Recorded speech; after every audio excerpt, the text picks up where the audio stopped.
আশা করি ভালো আছেন। আমার প্রাণঢালা অভিনন্দন সবার জন্য। আজকে আমি আলাপ করতে যাচ্ছি মীমাংসা বা নিষ্পত্তি। তো শুরু করছি মানব জাতির মহাকালের পদযাত্রায় প্রাচীন সাম্যবাদের পরে আধুনিক পুঁজিবাদী সাম্রাজ্যবাদী ব্যক্তিগত মালিকানা মুনাফা ভিত্তিক সমাজ ব্যবস্থায় বা পৃথিবীর ব্যবস্থায় মানুষের সন্তোষজনক মীমাংসা বা নিষ্পত্তি সম্ভব হয় নাই। কারণ সত্যিকারের মীমাংসা হতে পারে না ধনতান্ত্রিক মুনাফা ভিত্তিক যাত্রাপথে। সঠিক মীমাংসা হতে পারে না। জাতিতে জাতিতে পৃথিবীর দেশে দেশে শ্রেণীবিভক্ত সমাজে মানুষের শ্রেণীর স্বার্থ তদ্রূপ ভিন্ন ভিন্ন এবং সবার উদ্দেশ্য মুনাফা। এখানে শত চেষ্টা করেও মানুষের ভিতরে কোনো নিষ্পত্তি বা মীমাংসা হতে পারে না। আমরা যতবার বিভিন্ন সময়ে যে সমস্ত জাতিগত বা স্থানীয় রাজনৈতিক যে সমস্ত মীমাংসা দেখে আসছি, ওই মীমাংসা স্থায়ী হয় নাই, সাময়িক। কোনো কোনো সময় সকালে বিচার সালিশ হয়েছে, বিকেলবেলা ভেঙে গিয়েছে।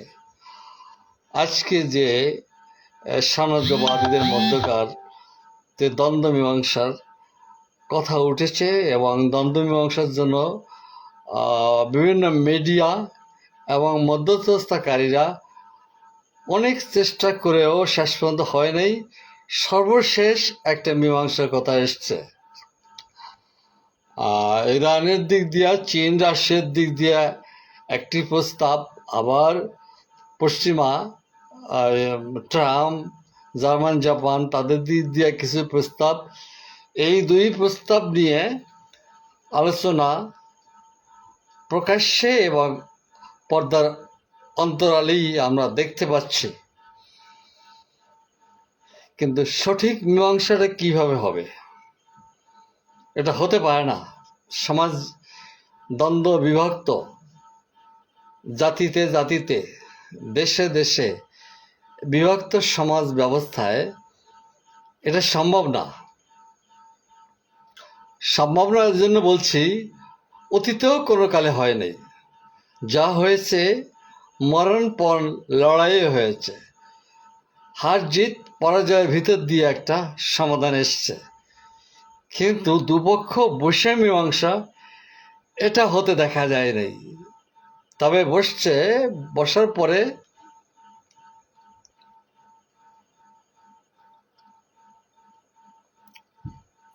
দুই পক্ষ মেনে নিলেও দুদিন যেতে না যেতে আবার সেই যুদ্ধ, আবার সেই রক্তপাত, আবার সেই গণ্ডগোল। এটার নেপথ্যে কারণ তো আছে। এর নেপথ্যে কারণ হলো জাতিতে জাতিতে পার্থক্য, ভাষায় ভাষায় পার্থক্য, শ্রেণীবিভক্ত সমাজ, শ্রেণীবিভক্ত দুনিয়া।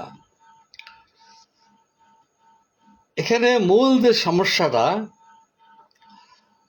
সমস্যা হচ্ছে অসম মুনাফার বা উৎপাদনের অসম ব্যবস্থা।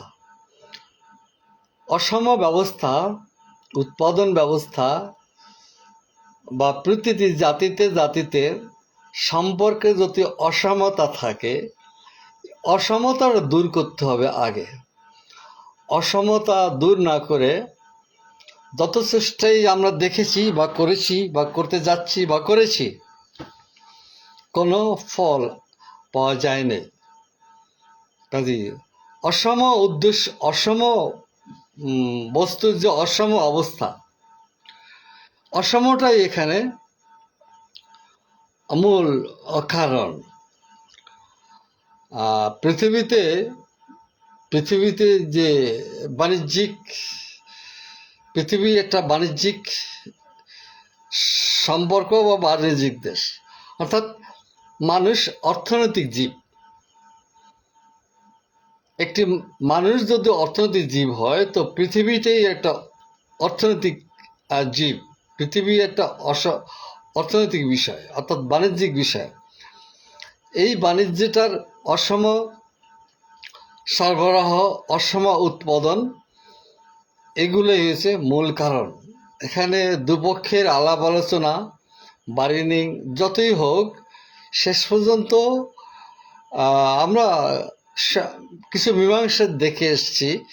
এই মীমাংসা স্থায়ী নয়। স্থায়ী না থাকার কারণই হলো